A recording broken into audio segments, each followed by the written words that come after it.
L'homme était le sujet de la lance et la femme était le sujet du panier, pour des raisons toutes simples. C'est-à-dire que la grossesse, à partir du moment où elle produit pendant 9, 10 mois ou 8 mois une nécessité biologique, affective, de prise en charge immédiate de l'enfant qui est né, produit une incapacité d'aller dans les grands mouvements extérieurs de violence, de chasse et de danger. Donc, très simplement, très simplement, dans une immanence logique première, il y a eu non pas une division du travail, puisque le travail n'existe pas, il y a eu une réciprocité des fonctions entre l'homme qui, avec la lance, qui produisait des percussions de longue distance et de violence sur l'objet de la chasse, nécessitait un sortir, ce que Hegel appelle le pour-soi du sortir. Et la femme, qui, en protection du fœtus et dans la nécessité biologique de l'allaitement sur plusieurs années, produisait une nécessité du recueillir.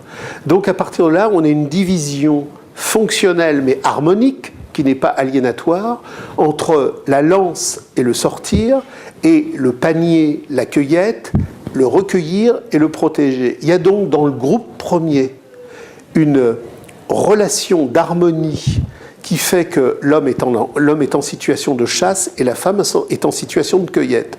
J'ai vu dernièrement un bouquin de Tétart sortir chez Gallimard, où Tétart met en marche toute une analyse sur la fonction symbolique du sang qui expliquerait que la femme fait ceci ou fait cela. C'est un bouquin à lire parce qu'il est typiquement aux antipodes du réel, dans le crétinisme de la marchandise qui prend l'effet pour la cause et la cause pour l'effet. Bien évidemment qu'il y a des métaphores symboliques autour des règles de la femme, autour de la chasse, autour de la cueillette, qui s'instaurent progressivement, mais qui ne sont que des résultats au fur et à mesure que la société émerge dans son aliénation pour conditionner et pour justifier ce qui existe. Mais Tétart, qui est un bon produit universitaire, même s'il est critique, prend les choses à l'envers.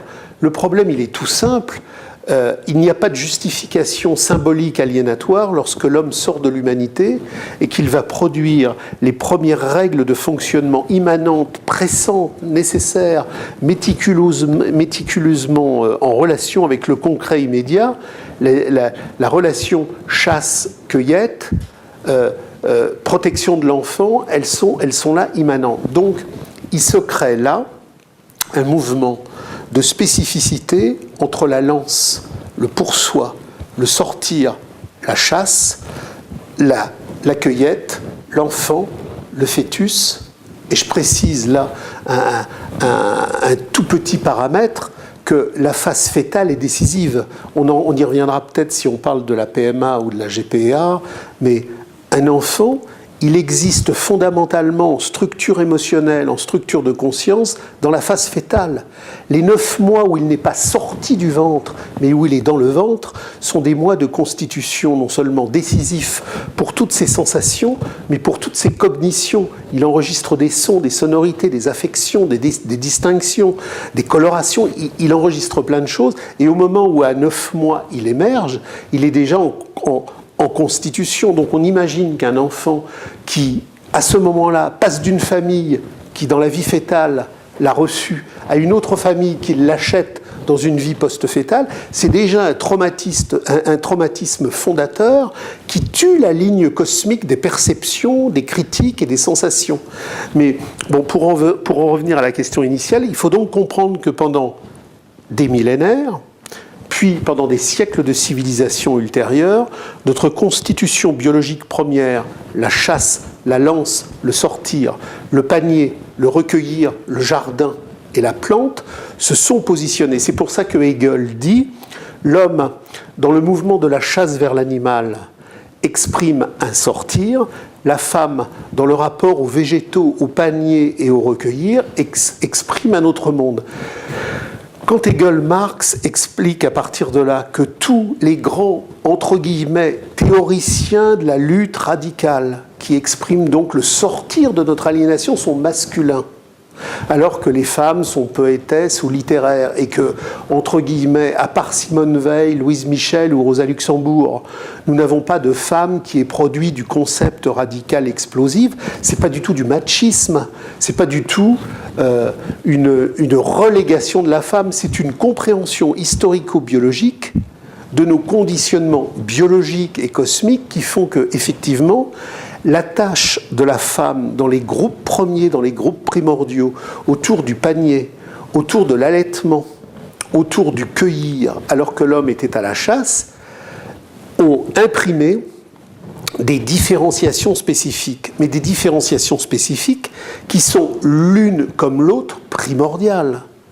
Parce que transmettre par amour, transmettre par filiation aux enfants le rapport de la chasse qui est un sortir, mais le rapport du panier qui est un cueillir, à travers l'allaitement, à travers la tendresse, ce sont deux éléments décisifs. La différenciation, distinction entre ce que l'humanité primordiale masculine et ce que l'humanité primordiale féminine ont produit, en disant effectivement, il existe des normes masculines et des normes féminines. Et l'enfant, pour émerger en puissance de désir, de vie et de conscience, a besoin des deux repères qui sont différents mais complémentaires.